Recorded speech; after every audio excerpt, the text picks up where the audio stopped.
Hoje eu vou falar da Cosan CSAN3, eu vou fazer a análise completa e para eu saber se você realmente gosta de análise completa, o que eu preciso? Seu like, sua inscrição, seu comentário, porque é isso que vai fazer eu pôr na balança se vale a pena fazer análises completas ou análises mais rasas, como a maioria dos youtubers fazem, né?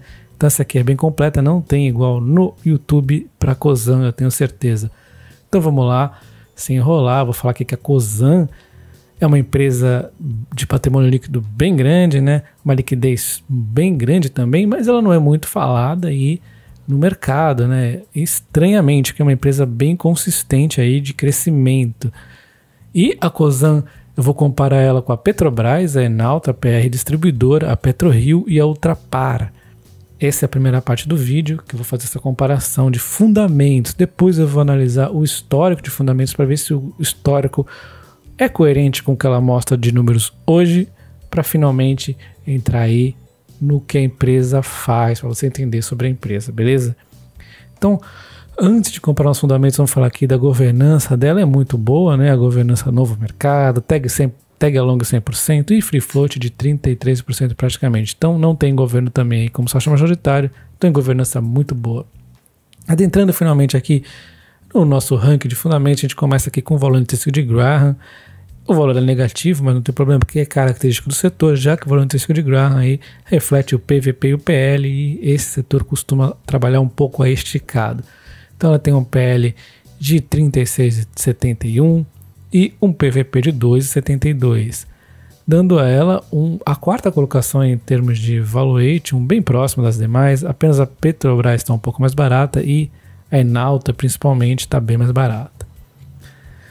Então, continuando aqui o ranking, a gente vê os dividendos, ela paga 1,84, ficou na terceira posição, mas ela no passado, não muito distante, ela pagava dividendos maiores. É que ela está aí num processo de investimento forte e uma dívida um pouquinho maior também, por isso que ela deu uma diminuída nos dividendos, mas ela costuma pagar dividendos decentes, pelo menos.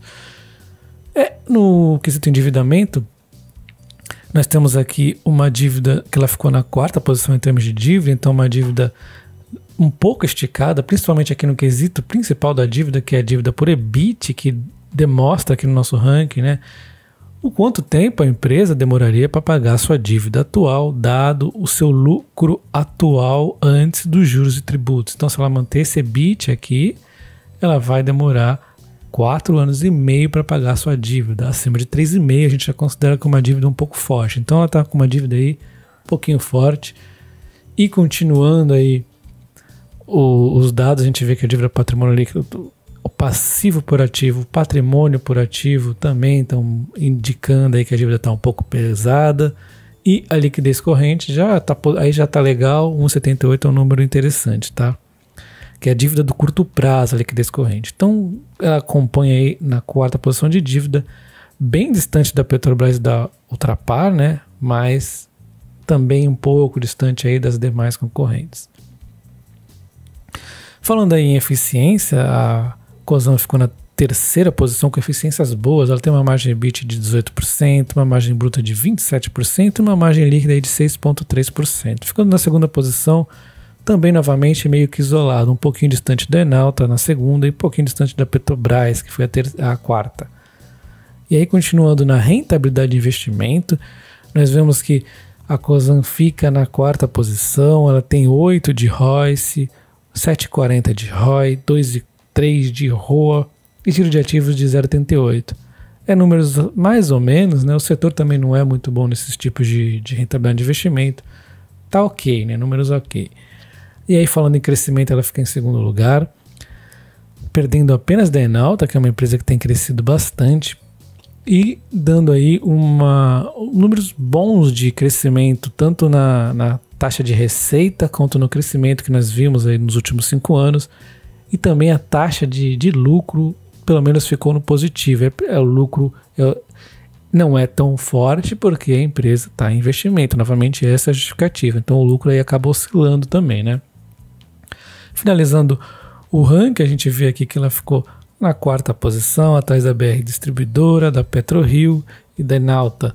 Então ela tem aí um valuation ok, um dividendo que não está tão tá razoável. Razoável, na verdade, quando a gente compara com o setor, não é tão bom quando a gente compara na média das ações, mas que tende aí no futuro a melhorar. A dívida está um pouco esticada, mas a empresa cresce, o que justifica a dívida. Então o único ponto negativo dela no ranking é a dívida, que é justificada pelo crescimento. E em termos de rentabilidade de investimento, que é o ROIC, o ROA, ROI, ela está bons números, e no termos de eficiência, que são as margens, né, ela também apresenta bons números. Então, continuando o ranking, você vê que os fundamentos dela são bons, nada brilhante, mas bons fundamentos. A gente vê que historicamente o EBITDA realmente oscila, mas olha a tendência de alta aqui. Está numa tendência de alta, deu uma queda aqui por causa da pandemia, mas a tendência da empresa realmente está melhorando. No ROIC, a gente vê a mesma foto melhorando, aí tem a pandemia que dá uma diminuidinha, mas a tendência é melhorar. Na dívida líquida, a gente vê aumentando realmente, temos um ponto aí de cuidado, porém, como o lucro está crescendo, isso aqui não preocupa tanto. A gente vê as margens também oscilam, mas entre números bons, né? Então são margens boas. E aí, vendo esse lucro aqui trimestralmente, a gente vê que realmente o problema foi o primeiro e principalmente o segundo trimestre, deixando muito claro que foi a pandemia que causou esses problemas aí. E já vem em recuperação, ó, o quarto trimestre já bem melhor, já começa a se aproximar do belo ano de 2019 que a empresa teve. E aí, vendo a Rumo, né, não é que ela adquiriu, ela já tinha a Rumo, mas ela incorporou agora na Cosan, então ela fez uma reorganização societária. Então, se você é sócio da Cosan, você vai ter aí 30% da Rumo também na sua carteira, uma parte dela. Depois eu vou mostrar quanto que isso representa dentro da Cosan. Vai representar aí uma parte aí dos seus lucros aí da Cosan. Então você investe na Cosan, você investe um monte de empresas, e inclusive na Rumo. E olha só, o EBITDA da Rumo vem crescendo, é uma empresa de turnaround, já analisei ela diversas vezes aqui no canal. Eu vou deixar o card para você, confere que é uma empresa aí fantástica. E uma forma, se você está com um pouco de receio de investir em empresa de turnaround, não é recomendação de compra, mas via Cosan pode ser uma forma interessante, né? Analisando historicamente, o PL dela está dentro dos parâmetros aí normais, digamos, né? Ela tem tido uma valorização, já que ela está melhorando os resultados. E aí, em termos de proventos, realmente, como eu já falei, ela já pagou melhores, agora deu uma reduçãozinha, mas a tendência é que no futuro ela melhore um pouco aí. Não vai ser dividendos top, mas pelo menos pode aí ficar entre 4% e 5%, tá? E aí, continuando a rentabilidade da empresa, a gente vê que, olha só, nos últimos 2 anos, a Cosan conseguiu 100% aí de rentabilidade, ficando atrás apenas da PetroRio, que foi números incríveis, mas olha, 100% em 2 anos é muita coisa, tá? Então a empresa foi muito bem. Nos últimos 5 anos, aí nós vemos a PetroRio com 8 mil, absurdos 8 mil e pouco, enquanto a Cosan também com números aí muito bons de 281%. Muito bons.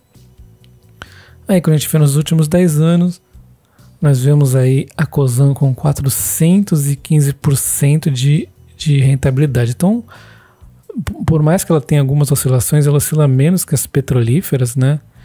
E porque ela é uma holding aí agora, com a Rumo Logística dentro, o potencial de crescimento dela é muito forte. Olha só como foi forte esse crescimento aqui, né? Então, uma empresa bem interessante aí. E continuando agora falando da empresa, vamos aqui ver um número rapidamente aqui que ela fez em receita no último trimestre, comparando o trimestre de 2019 com 2020, nós temos um aumento de 8%. No ano, uma diminuição de 6%, ou seja, em termos de receita, a gente fica claro aí que ela realmente estava ruim, recuperou aí no quarto trimestre. Quando a economia vai melhorar, ela vai melhorar mais. E no lucro, a mesma coisa, 64 negativo, né? Parece ruim, mas aí a gente vê 47 negativo, né, o ajustado, mas aí quando a gente vê no ano, no trimestre, comparando com 2019, a gente já vê 60% de alta. Então ela deu uma bela de uma recuperada aí, já no trimestre de 2020, melhorando aí o 2019. Os investimentos dela deu uma diminuída bem leve, aí de 5,3% aí no ano, tá? A alavancagem também não deu uma aumentadinha, né, de 2,0 para 2,7, mas como o lucro dela deve aumentar, o EBITDA, todos os números devem acabar aumentando, essa alavancagem aqui vai acabar diminuindo. Então eu tenho falado sempre que a Cosan está investindo bastante, então eu já vou mostrar aqui uma das aquisições recentes dela aí, que foi a Raízen Biosev. É uma planta de biogás aí, com portfólio de energia renovável, então isso significa o quê? O setor de energética é um setor bem estável e seguro para a gente. Esse valor aí foi feita uma compra aí na joint venture entre a Cosan e a Shell, então elas foram lá e abocanharam a Biosev por 3,6 bilhões. Eu já vou explicar o peso de participação de cada uma dessas empresas aí dentro da Cosan, mas primeiro eu vou mostrar aqui o guidance 2021, que é a previsão que eles fazem aí, e a previsão é positiva na distribuição de combustíveis, pretende aumentar de 1,8 para 2,4 e 2,8, o investimento também vai aumentar, na Argentina também aumenta aí tanto o investimento quanto o EBITDA, na Compagás e Energia, ele aumenta aí de 2,1 para 2,5 e 2,8 por aí. No investimento também vai aumentar de 1 para 1,5 até 1,7. O Move talvez auxilie até negativo, mas não é tão representativo assim. O açúcar também vai representar um EBITDA significativo e o renováveis também aí significativo, né? E aí eu peguei o levantamento de cada EBITDA da empresa, peguei esse número aqui, ó, destrinchei o EBITDA ajustado e fui levando para a gente entender aqui o quanto que representa na empresa, tá? Então o EBITDA aí com o peso que ela tem, né? Ela tem 50% da Raízen, então eu peguei aqui 50%, deu 3,573 de EBITDA na Raízen. A Raízen é dividida entre Raízen Distribuidora, conforme eles fazem alguns tipos diferentes de divisão, né? Mas eu pus aqui uma parte que eles mostraram lá no relatório deles, que é a Raízen Distribuidora, a Raízen Renováveis, a Raízen Açúcar e a Raízen Argentina. Então já vou explicar a Raízen daqui a pouco, tá? E na Raízen aqui, 46% do peso do EBITDA da Cosan, o novo EBITDA de 2021, a gente imagina mais ou menos um número assim, vai ser para a Raízen. A Compagás vai representar 34,3%. A Compagás é a Comgás, é a empresa de distribuição de gás, né, e comercialização também. Na Raízen, a gente tem etanol, produção de etanol, produção de açúcar, comercialização de energia, temos várias coisas aqui dentro. A Rumo Logística é a empresa que está entrando agora dentro da Cosan SA, então ela entra aqui um bracinho que sempre existiu na Cosan, mas agora entra dentro das ações, digamos assim, né? Então, 30% da Rumo vai entrar na Cosan, eu peguei esse número, dá 1,142 bi aí de EBITDA, representando aí 14,9% do total. E a Move, que é uma empresa de lubrificantes, representando aí 4%. Então nós temos 4 com a Move, 15 com a Rumo, 34 com a Compagás e 47 com a Raízen. Só uma título de informação, a Raízen, que tem o maior peso, eles projetam aí um aumento de 5,6% em 2021. Pegando a média, né? Então é bem razoável aí, nada de absurdo, né? E falando um pouquinho aí da Raízen, já que ela tem o maior peso, né? Ela tem aí a Raízen de uma outra forma de divisão, que é todas essas Raízens aqui que a gente viu. Ela tem a Raízen Combustíveis, que é distribuição de combustível, ela tem refino, ela tem lubrificantes, loja de conveniências e tem trades aí de derivados de petróleo. E tem também revenda aí de etanol. Já a Raízen Energia é bem interessante, ela produz açúcar, ela revende açúcar, ela faz etanol próprio, aí é legal porque depende como está a economia, ela pode passar mais para o açúcar ou mais para o etanol, equilibrando aí conforme é a demanda. Ela também revende trade de etanol, ela tem a bioenergia própria, né? Energia é um setor bem estável, ela faz trading de energia elétrica também, que é comercialização de energia, além de outros produtos renováveis. Então essa aqui é a Raízen Energia, a Raízen, né? Combustíveis e energia. Então nós falamos da Raízen, agora falando da Compagás, não tem muito o que falar, um setor extremamente, um setor perene, né? Um setor previsível aí.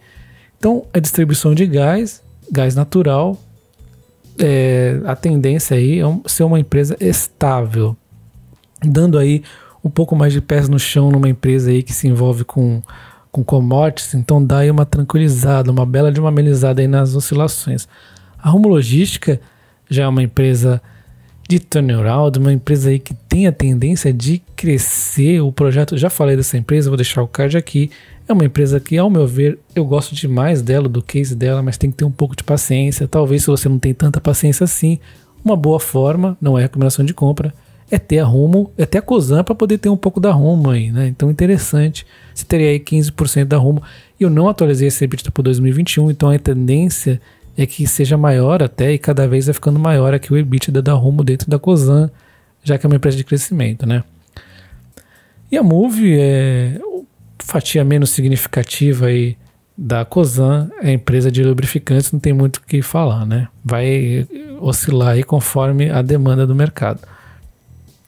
Então essa foi a análise.